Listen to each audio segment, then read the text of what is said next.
इंधन टंचाईमुळे शेतकरी त्रस्त, डिझेलसाठी रांगा, काही ठिकाणी वाता.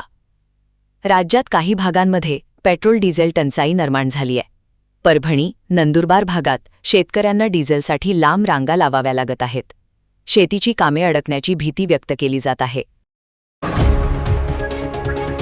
पाऊस पडताच पेरणी करू नका, कृषी तज्ज्ञांचे शेतकऱ्यांना आवाहन. मान्सूनपूर्व पावसामुळे अनेक शेतकरी पेरणीची तयारी करत आहेत. मात्र कृषी तज्ज्ञांनी घाई न करण्याचा सल्ला दिला आहे. स्थिर पाऊस सुरू झाल्यानंतरच पेरणी करण्याचे आवाहन करण्यात आले. लाडकी बहीण योजनेवर आर्थिक ताण, निधीबाबत उदयनराजेंची प्रतिक्रिया. लाडकी बहीण योजनेमुळे सरकारवर मोठा आर्थिक ताण येत असल्याचे वक्तव्य खासदार उदयनराजे भोसले यांनी केले.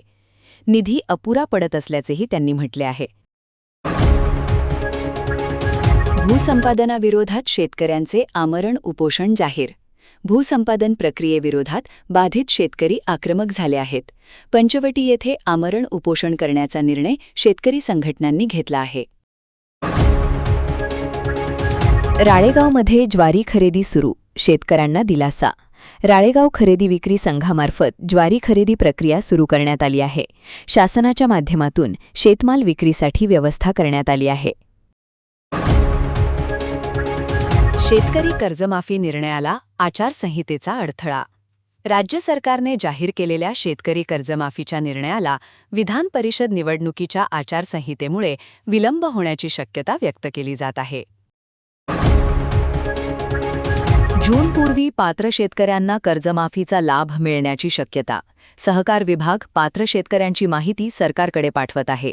30 जूनपूर्वी पात्र शेतकऱ्यांना कर्जमाफीचा लाभ मिळू शकतो, अशी माहिती समोर आली आहे. कोल्हापूरमधील 131 शेतकऱ्यांना 60 लाखांहून अधिक अनुदान मंजूर.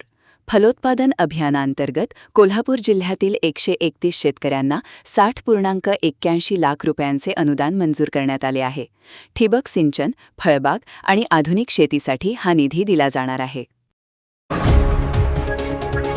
कमी पावसाच्या शक्यतेत आंतरपीक पद्धतीचा सल्ला. कमी पावसाची शक्यता लक्षात घेऊन कृषी तज्ज्ञांनी शेतकऱ्यांना आंतरपीक पद्धतीचा अवलंब करण्याचा सल्ला दिला आहे. यामुळे नुकसान कमी होऊ शकते.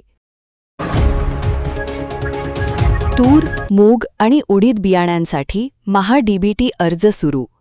तूर, मूग आणि उडीद बियाण्यांसाठी महाडीबीटी पोर्टलवर अर्ज प्रक्रिया सुरू झाली आहे. पात्र शेतकऱ्यांना अनुदानावर बियाणे उपलब्ध होणार आहेत.